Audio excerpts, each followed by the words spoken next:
नमस्कार दोस्तों, बहुत बहुत स्वागत है आप सबका करंट अफेयर्स सीरीज की आज की इस वीडियो में। दोस्तों आज भी हम डिस्कस करने वाले हैं करंट अफेयर्स यानी कि समसामयिक विषयों पर आधारित कुछ इंपॉर्टेंट एमसीक्यूज को। वीडियो बहुत इंपॉर्टेंट होने वाली है। वीडियो को पूरा देखिएगा, लास्ट तक देखिएगा और जो भी जानकारी आपको इंपॉर्टेंट लगे आप उस जानकारी को याद करने के साथ नोट जरूर कर लिया करें, बिकॉज ये जानकारी बहुत सारे क्वेश्चन को सॉल्व करने में हेल्प करती है। जब भी आप एग्जाम देने जाते हैं तो आप इस जानकारी को रिवाइज करके जरूर जाएं, बिकॉज कई बार क्या होता है क्वेश्चन डायरेक्टली पूछ लिया जाता है, लेकिन कई बार क्वेश्चन डायरेक्टली नहीं होता है, उसमें घुमा दिया जाता है, उसमें स्टैटिक पार्ट जोड़ दिया जाता है, हिस्ट्री पार्ट जोड़ दिया जाता है। लेकिन अगर आप क्वेश्चन को पढ़ते समय उसके डिस्कशन के दौरान कुछ जानकारी आप दिमाग में रखते हैं, याद रखते हैं, तो वो जानकारी आपको उन क्वेश्चंस को एक तरीके से इजी कर देती है, आपको समझने में आसानी हो जाती है, ऑप्शंस को एलिमिनेट करने में आपको आसानी मिल जाती है। राइट, तो बहुत इंपॉर्टेंट होती है ऐसी जानकारी, आप इसको याद जरूर कर लिया करें और नोट भी जरूर किया करें। राइट, तो शुरू करते हैं हमारा आज का ये वीडियो और देखते हैं पहला सवाल। तो फर्स्ट क्वेश्चन है, according to the annual survey of police stations across the country conducted by the Ministry of Home Affairs, which police station has been given the title of Best Police Station? गृह मंत्रालय की ओर से कराए जाने वाले देश भर के पुलिस थानों के सालाना सर्वे के अनुसार किस पुलिस स्टेशन को सर्वश्रेष्ठ पुलिस स्टेशन का खिताब दिया गया है? यहाँ पे ऑप्शंस गिवन है, इनमें से सही ऑप्शन जान लें। सही ऑप्शन है यहाँ पे सदर बाजार पुलिस स्टेशन, दिल्ली। राइट, आपको स्टेशन का नाम याद हो जाना चाहिए और कहां पे है, दिल्ली में, ये भी याद हो जाना चाहिए। बाकी यहाँ पे हम ऑप्शंस देखें, ऑप्शन ए बी सी, तो ये भी आपको याद हो जाना चाहिए। राइट, ऑप्शन ए यानी कि गंगापुर थाना जो कि उड़ीसा में है, इसको इस रिपोर्ट में सेकेंड रैंक मिली है। राइट, तो ये आप याद कर लें। भट्टू कलान थाना जो कि फतेहाबाद में है, हरियाणा में है, इसको थर्ड रैंक मिली है। राइट, तो ये भी आप याद कर लें। नोंगपोंग सेकमाई पुलिस थाना जो कि मणिपुर में है, इसको फोर्थ रैंक मिली है इस रिपोर्ट में। राइट, ये तो रही बात रैंक की, लेकिन ये सिर्फ 4 थाने नहीं हैं। आप अगर आप यहाँ इस पूरी रिपोर्ट को आप एक तरीके से स्टडी करेंगे, इसकी डिटेल में जाएंगे तो आपको बहुत सारे थाने मिलेंगे। तो एटलीस्ट आपको टॉप 10 थाने तो जरूर याद कर लेने चाहिए, और खासतौर पर तब आपको याद कर लेना चाहिए जब आप उस पर्टिकुलर स्टेट से रिलेट कर रहे हो। राइट, तो एक तरीके से इस लिस्ट पे सरसरी निगाह डालिए और देखिए कि कौन कौन से थानों को इसमें लिस्ट किया गया है, कौन कौन से थानों को एक अच्छी रैंक दी गई है। राइट, आपको मालूम होना चाहिए जैसा कि यहाँ पे गिवन है, मिनिस्ट्री ऑफ होम अफेयर्स, मतलब कि गृह मंत्रालय द्वारा ये रिपोर्ट बनाई जाती है और ये रिपोर्ट वार्षिक यानी कि सालाना तौर पे बनाई जाती है। और ये जो रिपोर्ट बनाई जाती है वह थानों को उनकी सीमा के अंदर होने वाले अपराध दर या वहां के मामलों की जांच, उनके निपटान और बुनियादी ढांचे और सार्वजनिक सेवा के कुछ वितरण जैसे मापदंड होते हैं, उनमें वो थाना कितना खरा उतर पाता है या उन सारे मापदंडों को किस तरीके से पूरा कर पाता है, उस आधार पर मिनिस्ट्री ऑफ होम अफेयर्स ये रैंक देता है। और ये रैंकिंग करने में एक तरीके से पब्लिक ओपिनियन का भी सहारा लिया जाता है, यानी कि पब्लिक ओपिनियन भी मायने रखता है कि पब्लिक किस तरीके से उस थाने की सर्विस को एक तरीके से उसमें फीडबैक देती है। राइट, तो बहुत इंपॉर्टेंट है, आप इस रिपोर्ट को डिटेल में पढ़ सकते हैं, थानों का नाम याद कर सकते हैं और एक तरीके से इसको स्टडी कर सकते हैं कि पिछले साल किन थानों को अच्छी रैंक दी गई थी। राइट, तो इसके स्टैटिक पार्ट में भी आप जा सकते हैं, इसकी नॉलेज रख सकते हैं, क्वेश्चन कहीं से भी बन सकता है। राइट, ना देखते हैं next question. Which countries have recently signed an agreement to equip the Navy with nuclear-powered submarines? हाल ही में नौसेना को परमाणु संचालित पनडुब्बियों से लैस करने के लिए किन देशों के बीच समझौता हुआ है? यहाँ पे ऑप्शंस गिवन है, यूएस, ऑस्ट्रेलिया और यूके, यूएस, चीन और यूके, अमेरिका, जापान और ऑस्ट्रेलिया, या चीन, जापान और श्रीलंका। तो सही ऑप्शन जान ले, सही ऑप्शन यहाँ पे है यूएस, ऑस्ट्रेलिया और यूके। राइट, तो बहुत इंपॉर्टेंट है इंटरनेशनल पॉलिटिक्स के टर्म में और इंटरनेशनल समझौतों के टर्म में, यानी कि फॉरेन एग्रीमेंट के टर्म में ये क्वेश्चन जरूर कहीं ना कहीं बन सकता है। आपको इसके डिटेल में जरूर जाना चाहिए और खासतौर पे तब आपको जाना चाहिए जब आप सिविल एस्पिरेंट हो, यानी कि जब आप सिविल सर्विसेज की तैयारी कर रहे हो, तो आपको जरूर इस समझौते के डिटेल में जाना चाहिए, इस एग्रीमेंट के डिटेल में जाना चाहिए। आपको ये इस एस्पेक्ट में या इस डायमेंशन में इसको स्टडी करना पड़ेगा कि इंटरनेशनल पॉलिटिक्स में या फॉरेन एग्रीमेंट्स के टर्म में इसका क्या महत्व है, या इन देशों के द्वारा जो एग्रीमेंट किया गया है उसका उद्देश्य क्या है, उसके पीछे स्ट्रेटजी क्या है। ये सारे डायमेंशंस, ये सारे एस्पेक्ट्स में आपको स्टडी करना पड़ेगा, क्वेश्चन जरूर कहीं ना कहीं बनने वाला है। राइट, थोड़ा सा देखिए यहाँ पे मैं आपको बता दूं, जैसा कि क्वेश्चन में बोला जा रहा है कि परमाणु संचालित पनडुब्बियों से लैस करने के लिए यहाँ पे ये साझेदारी की गई है। तो ये सिर्फ एक पॉइंट है, इसमें जो एक तरीके से ये साझेदारी हुई है वो एक ब्रॉडवे में हुई है, मतलब इनका एक जो ग्रुप बना है खासतौर पे डिफेंस स्ट्रेटजी को लेकर उस ग्रुप को हम यहाँ पे बोलते हैं, एक नाम देते हैं, उसका नाम है ऑकस, राइट। ऑकस मतलब कि Australia, UK and US, right. ये आप नाम अच्छे से याद कर लें। और जैसे मैंने आपको बताया कि इस साझेदारी के पीछे एक्चुअल में स्ट्रेटजी क्या है, क्या क्या पॉइंट्स हैं, क्या क्या उद्देश्य हैं, उनको आप जरूर एक तरीके से याद करें, नोट करें और एग्जाम टाइम में रिवाइज करके जरूर जाएं, राइट। तो जरूर इसके डिटेल में जाएं, बिकॉज मैं आपको बताऊं कि प्रशांत क्षेत्र में या पैसिफिक रीजन में बढ़ते भू राजनीतिक जो तनाव है, यानी कि जो जियोपॉलिटिकल टेंशन है, उसको दूर करने के लिए बेसिकली ये साझेदारी की गई थी। मतलब इन तीनों देशों के द्वारा सितंबर में ऑकस की स्थापना की गई थी, यानी कि ऑकस में मतलब ऑकस के अंतर्गत ये साझेदारी की गई थी। और इसी साझेदारी के तहत यह जो परमाणु संचालित पनडुब्बियों की बात की जा रही है, इन पनडुब्बियों से लैस करने की बात की जा रही है, इसी साझेदारी के तहत यह पहला प्रौद्योगिकी संबंधित एग्रीमेंट है, राइट। तो ये पनडुब्बियों से संबंधित एग्रीमेंट किस तरीके से है और इनके बीच की एक्चुअल साझेदारी क्या है, वो जैसा मैंने आपको बताया कि वो सारे डायमेंशंस क्या हैं, आप उन पॉइंट्स में जरूर जाएं और इसको याद करें। मैं बार बार इस चीज को बोल रहा हूं, आप याद करें, नोट करें, ये जरूर कहीं ना कहीं क्वेश्चन बनने वाला है, राइट। नाउ देखते हैं next question. How many medals have been won by India in Asian Archery Championship 2021? Asian तीरंदाजी चैंपियनशिप 2021 में भारत ने कुल कितने पदक जीते हैं? तो यहाँ पे ऑप्शंस गिवन है 3, 4, 5 या 7। तो सही ऑप्शन जान लें, सही ऑप्शन यहाँ पे है 7, राइट।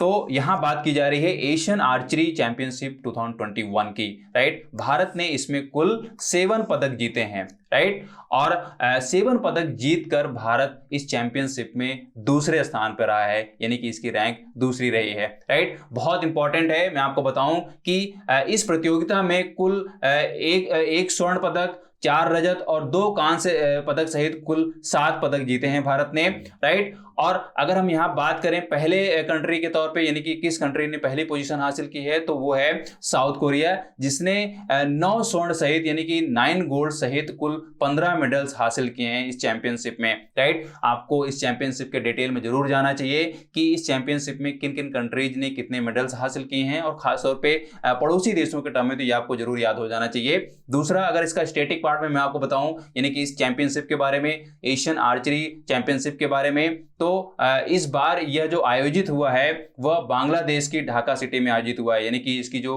होस्टिंग सिटी रही है वो ढाका रही है, जो कि बांग्लादेश में है, राइट। और भी स्टेटिक पॉइंट्स में आपको जाना चाहिए, यानी कि एशियन आर्चरी चैंपियनशिप के बारे में आपको जानना चाहिए कि ये चैंपियनशिप कब से स्टार्ट की गई थी, राइट। किन किन कंट्रीज ने इसमें शुरू में पार्टिसिपेट किया था, इस बार कितनी कंट्रीज ने पार्टिसिपेट किया था, ये सारे एस्पेक्ट्स में आपको पढ़ लेना चाहिए, क्वेश्चन कहीं से भी बन सकता है, राइट। नाउ देखते हैं next question. Which indigenously built ship of India has been formally inducted into the Indian Navy fleet recently? हाल ही में भारत के किस स्वदेशी निर्मित जहाज को औपचारिक रूप से भारतीय नौसेना के बेड़े में शामिल किया गया है? तो यहाँ पे ऑप्शंस गिवन है INS Virat, INS Visakhapatnam, INS Vikrant या INS चक्र। तो सही ऑप्शन जान लें, यहाँ पे सही ऑप्शन यहाँ पे है INS विशाखापत्तनम, राइट। बहुत इंपॉर्टेंट नाम है, आप नाम को अच्छे से याद कर लें। दूसरा, यहाँ जैसे मेंशन किया गया है कि ये स्वदेशी रूप विकसित जहाज है, यानी कि इंडिजिनसली डेवलप्ड ये शिप है, राइट। तो इस पॉइंट को भी आप दिमाग में रखें, यानी कि स्वदेशी रूप से निर्मित इस जहाज को भारतीय नौसेना में शामिल कर लिया गया है, यानी कि इसको औपचारिक रूप से शामिल कर लिया गया है भारतीय नौसेना में, राइट। बहुत इंपॉर्टेंट है। बाकी यहाँ पे जो नाम गिवन है A, C और D, ये भी इंपॉर्टेंट शिप्स हैं, इनके बारे में आप जानकारी इकट्ठी करें और जाने कि इनके मतलब कि बेसिकली ये जो शिप्स हैं इनकी क्या खासियतें हैं, इनमें किस तरीके के सेंसर्स हैं या इनको किस तरीके से लैस किया गया है, राइट। बहुत इंपॉर्टेंट है, क्वेश्चन कहीं से भी बन सकता है, स्टैटिक जानकारी आप जरूर रख लें। लेकिन आपको अभी यहाँ पे बेसिकली जानना है INS विशाखापत्तनम के बारे में। तो मैं आपको बताऊं कि INS विशाखापत्तनम जो है वह वेस्टर्न नेवल कमांड, यानी कि मुंबई में जो वेस्टर्न नेवल कमांड है वहां पे एक प्रोजेक्ट चल रहा है जिसका नाम है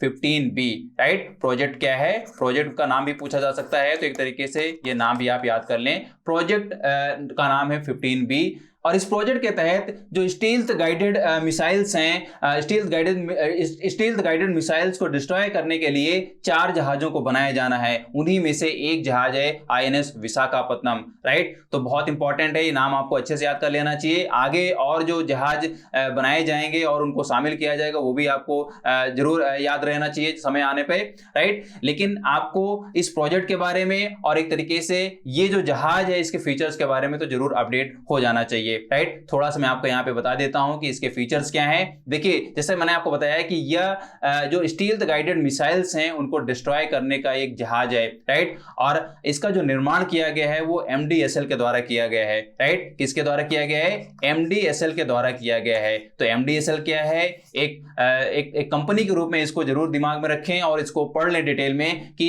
इसने किस तरीके से इसमें योगदान किया है या आने वाले समय में ये किस तरीके से योगदान दे सकता है ऐसे प्रोजेक्ट्स को कंप्लीट करने में या ऐसे जहाजों को बनाने में, राइट। बहुत इंपॉर्टेंट है MDSL, इसको डिटेल में जरूर पढ़ लें। ये क्वेश्चन भले इस कॉन्टेक्स्ट में ना पूछा जाए लेकिन दूसरे कॉन्टेक्स्ट में जरूर कहीं ना कहीं बन सकता है, राइट। और अगर हम बात करें इसके फीचर्स की तो यह जो जहाज है वह एक तरीके से जो supersonic surface to surface missiles हैं, सरफेस टू एयर मिसाइल्स हैं, इन मिसाइल से इसको लैस किया गया है। साथ में मैं आपको बताऊं कि जो मीडियम और शॉर्ट रेंज आर्टिलरी है, एंटी सबमरीन रॉकेट्स हैं और मॉडर्न जो इलेक्ट्रॉनिक वॉरफेयर्स हैं, यानी कि सारे मॉडर्न वेपनरी और सेंसर्स के साथ इसको लैस किया गया है। बहुत इंपॉर्टेंट है। और सबसे इंपॉर्टेंट बात मैं आपको बताऊं कि यह जो जहाज है वह NBC फाइट भी कर सकता है। NBC का मतलब होता है nuclear, biological and chemical Wars, right. मतलब कि अब अगर ऐसी कोई वॉर होती है जिसमें न्यूक्लियर, बायोलॉजिकल और केमिकल वेपन्स यूज किए जाते हैं तो वहां पे भी ये जहाज काफी मददगार हो सकता है, बिकॉज इस जहाज में न्यूक्लियर, बायोलॉजिकल और केमिकल सेंसर्स भी लगाए गए हैं, राइट। तो बहुत इंपॉर्टेंट है, जैसे मैंने आपको बताया कि डिटेल में आप जरूर जाएं और जो इसकी खासियतें हैं उनको तो स्पेशली आप एक तरीके से मार्क करके नोट करके रखें। क्वेश्चन कई बार फीचर्स के टर्म में भी पूछा गया है, राइट। नाउ देखते हैं next question. Who has been appointed as the permanent chief executive officer CEO of the International Cricket Council ICC?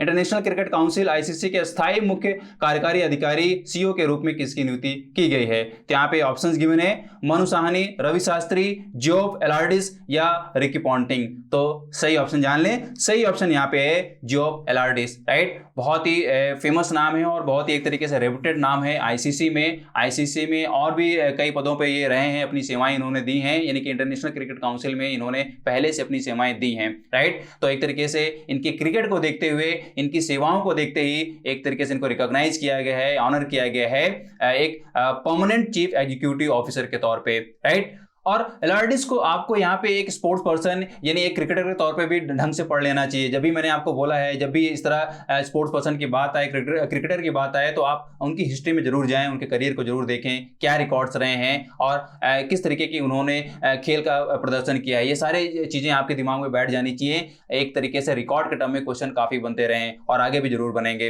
Right. तो जियोफ एलार्डिस के बारे में अगर मैं आपको बताऊं तो ये एक ऑस्ट्रेलियन फर्स्ट क्लास के क्रिकेटर रहे हैं और एक एडमिनिस्ट्रेटर भी रहे हैं। और अभी जैसे मैंने आपको बताया कि ICC में भी इन्होंने अपनी सेवाएं दी हैं पहले भी, तो ICC में इन्होंने जनरल मैनेजर के तौर पे काम किया है और एक तरीके से काफी मतलब कि 7-8 सालों तक उन्होंने वहां पे सेवाएं दी हैं। तो बहुत इंपॉर्टेंट है इनका अपॉइंटमेंट, ये नाम आपको याद हो जाना चाहिए। और जैसे मैंने आपको बोला कि इनके करियर में एक सरसरी निगाह आप जरूर देखें, इनके खेल को आप देखें कि इनका खेल किस तरीके से रहा है और उसमें क्या क्या रिकॉर्ड्स बने थे, राइट। यहाँ पे एक और इंपॉर्टेंट नाम आपको याद कर लेना चाहिए जिसका टर्म में क्वेश्चन बन सकता है और वो नाम है मनु सावनी, राइट। क्या नाम है? मनु सावनी।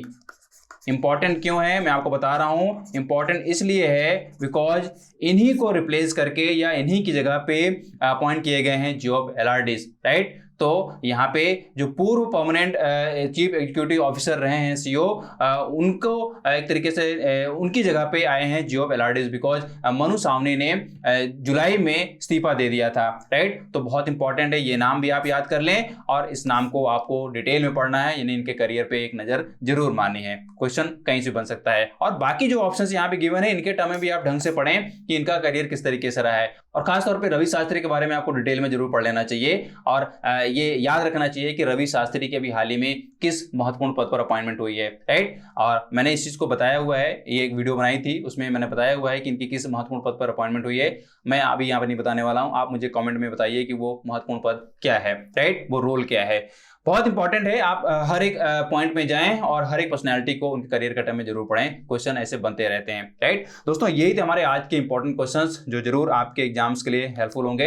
वीडियो अगर हेल्पफुल लगी हो तो इसको लाइक करें, शेयर करें और अगर आप चैनल में नए हैं तो इसको आप सब्सक्राइब कर लें, साथ में बेल आइकन को प्रेस कर लें ताकि इंपॉर्टेंट वीडियोज आपको उसकी अपडेट आपको पहले मिल जाए, राइट। और अगर आप सोशल मीडिया में फेसबुक और इंस्टाग्राम पे हैं तो वहां पे भी आप हमको फॉलो करें ताकि इंपॉर्टेंट अपडेट्स आपसे मिस ना हो। और अगर आप ज्यादा से ज्यादा करंट अफेयर्स पढ़ना चाह रहे हैं तो आप हमारी साइट पे जाइए, वहां पे आपको daily current affairs different fields की जो न्यूज होती है उसको पॉइंट वाइज दिया जाता है, यानी कि आप डिफरेंट फील्ड्स की न्यूज को पॉइंट वाइज पढ़ सकते हैं कॉम्पिटिटिव पॉइंट ऑफ व्यू से, राइट। यानी कि आपको बहुत ज्यादा टाइम वहां पे नहीं लगाना है, आप उन डिफरेंट फील्ड्स की न्यूज को पढ़ेंगे, पॉइंट वाइज पढ़ेंगे, याद कर पाएंगे, साथ में उसको नोट भी कर सकते हैं ताकि आप उस नोट्स को बाकायदा एग्जाम में रिवाइज करके जा पाएं और उसका एडवांटेज ले पाएं, राइट। तो पढ़ते रहिए, मस्त रहिए, मिलता हूं आपसे नेक्स्ट वीडियो में, तब तक have a nice day, great day and thank you.